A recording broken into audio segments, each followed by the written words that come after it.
Hey everyone, welcome to another episode.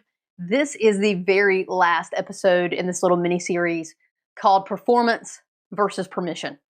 And I'm excited. We're going to tie the concept of performance and the concept of permission all together today. And we're going to link it and put the thoughts together, combine them so that you really have an overarching understanding of the second phase of the 4 Ps here at Legend Leaders. And then you can take this stuff and apply it. And you can take this knowledge and be empowered to do something with it and change the trajectory of your life, your career, all of the above. So that's exciting. So I am proud of you for joining me today. I know that you are super busy. The fact that you are investing in you, again, I honor that and I am proud of you. So let's go ahead and dive into this thing. Let's do a quick little recap and then we're going to tie it together. So if you tuned in and you listened to the episode around performance, we define performance very clearly. Performance is all about adding value. Adding value. Now, if you remember, we not only talked about the fact that what performance is, which is adding value, but we then defined who decides what value really means. Do you decide what value is? No. The company decides what value is. Right? Now, in your relationships, personally, you get to decide what value looks like for you. Corporately and professionally, you don't get to decide that. The organization defines what value is. And here's a little secret. I have some women that will say, you know what? I don't want the company to define what value is. I'm going to go start my own business. I'm going to define what value is there. Little secret, even there you don't define value. The customer defines value. In the business world, the customer defines value. And so as an executive, your customer is the organization, the company. Therefore, the company defines value. And if you are going to add value, you have to meet those needs. Just as you would if you owned your own business and you were directly meeting the needs of your customer. It's the same exact theory.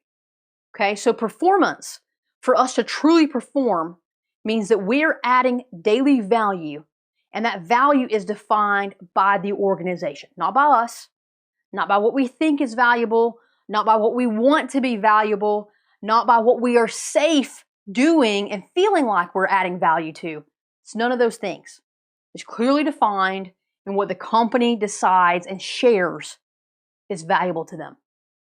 And then from there, whenever we're performing, we measure our performance through the lens of success, right?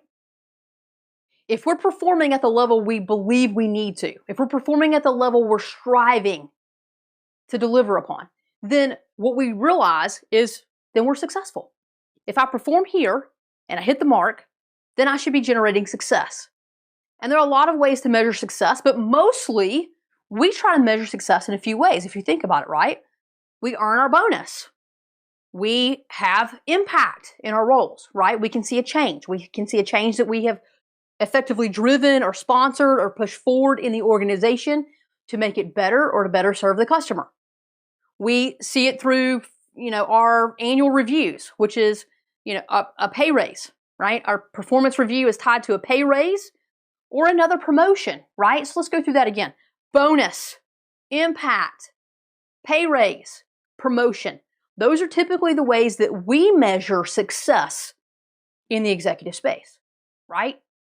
So if we're not hitting those marks, then we don't feel successful. And when we don't feel successful, we need to look back at performance. And our performance is 100% tied to the brand that we've created for ourselves, right? Because our executive brand is how we show up, how we add value. Okay? Our brand is the how. So if we're not performing, our brand is off. We've got to tweak our brand. We've got to come back and learn executive leadership at the next level. We've got to make some adjustments. So brand forces us and allows us and encourages us to perform. Performance is measured, and then when we get our bonus and we get a really good performance review and we receive a pay raise or we get their next promotion and we see changes in the organization because of the impact we're having, we are successful. That's what performance results in, right? Success. Now, when we're performing and then we feel successful and we get that feedback of success, the tangible feedback, then the next phase of this is permission. We then give ourselves permission to live life. And until we feel successful, until we check the box professionally, we're not going to check the box personally. It's just a rule that we've created in our brains. It doesn't make it the right rule. It doesn't make it the wrong rule. It just simply is the rule. It's the rule for high achieving, high performing women until we consciously recognize the rule and then make a conscious decision to keep it or change it. And that's what you're here today to do. You're here to understand this process and then actively and intentionally decide, are you going to hold out on permission or are you going to inject some of that right now? Well, what is permission? Let's dive into that really quickly.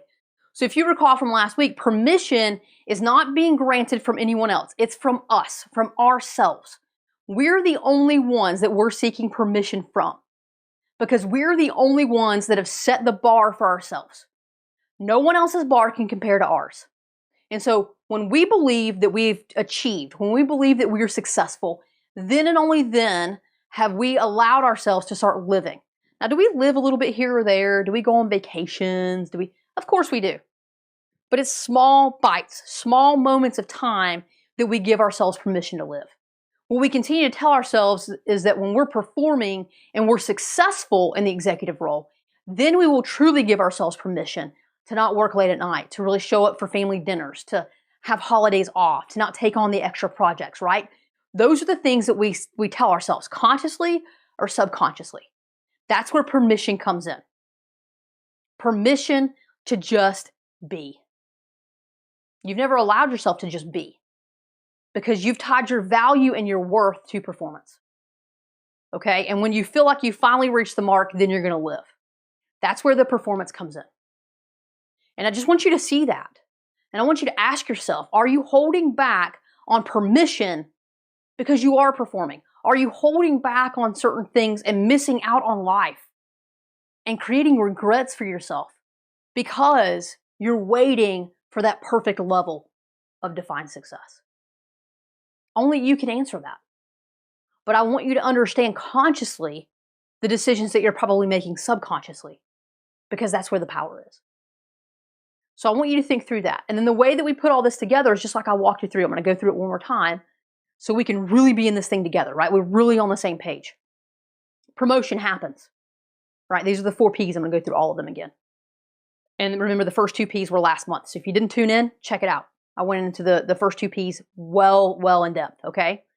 The first P, promotion. It takes women on average 10 years to promote into the executive ranks. 10 years of sacrificing, working through, driving, striving, right? High bar, moving forward. We set our sights on the executive ranks. We did that for a multitude of reasons, but primarily because we will have finally reached the area where we know we can have the most impact, use our gifts most successfully, and then and only then when we feel comfortable, when we feel safe and secure and giving ourselves permission to live, okay? So we set our sights on that executive seat for a multitude, but those are a few, common and the same, right? Consistent across the board, across women.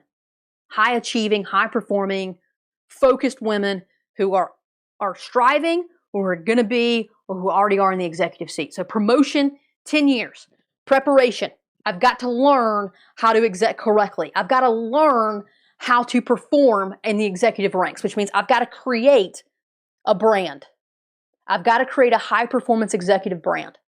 And that brand has to be anchored around adding value because that's what true performance is, right? I can build a brand all day, but if it's not anchored around true performance as defined by the organization, I'm not going to succeed. So as I prepare and learn and I create my executive brand, I've got to do that through the lens of adding value to the organization. Once I create my brand, I'm out there, I'm working hard, and I am performing, right? And I'm strengthening that brand. That's exactly what we're doing. We're performing, and we're getting feedback from the organization, and we're making adjustments based on how the company defines value. And I'm learning how to lead through people, and I'm learning how to influence and negotiate. And I'm not a doer anymore because executives aren't doers. We're people leaders. We're thought leaders. We look for opportunity. We don't look for problems, right? There's a lot of mental shifts that we go through to truly perform effectively at the executive level. And once we perform and we feel successful and we're getting the feedback, the tangible feedback that says we're on the right track, right? The performance bonuses, okay? The annual executive bonus. performance reviews, impact, pay raise, promotion, all of those things. Those things matter. That's how we measure performance. Then and only then do we give ourselves permission to start living the life that we truly want to live. Then is when we feel like we've earned it. Okay? So my question for you is, where are you on this pathway? How are you moving through this? What is your new definition of performance? What's your new definition of permission? How are you going to take the new definitions? How are you going to apply them in your life? That's what matters. Now, as you've listened to this and you've walked through this program with me and you're thinking, oh yeah, my gosh, that's right. I have been holding out on permission. I do need to make some changes. And you're like, oh, I don't know how to create my brand, or I've created my brand, but I don't know if it's right. And you're having this level of uncertainty. I want to invite you, as always, to join us. Come and be with like-minded women who've walked the path that you're going down. Let us come alongside you and support you. We have a program called the Executive Way. It's a 2-phase program. The first 60 days, we help you create and build your executive brand from the ground up. We build your foundational brand. And we do it the right way by understanding and defining value.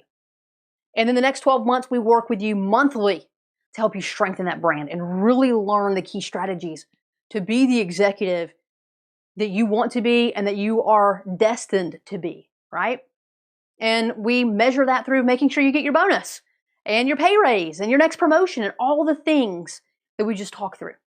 So as you move through this program, as you go grab your workbook today, as you answer the additional questions, I want you to go ahead and make some decisions about how you're going to perform and give yourself permission.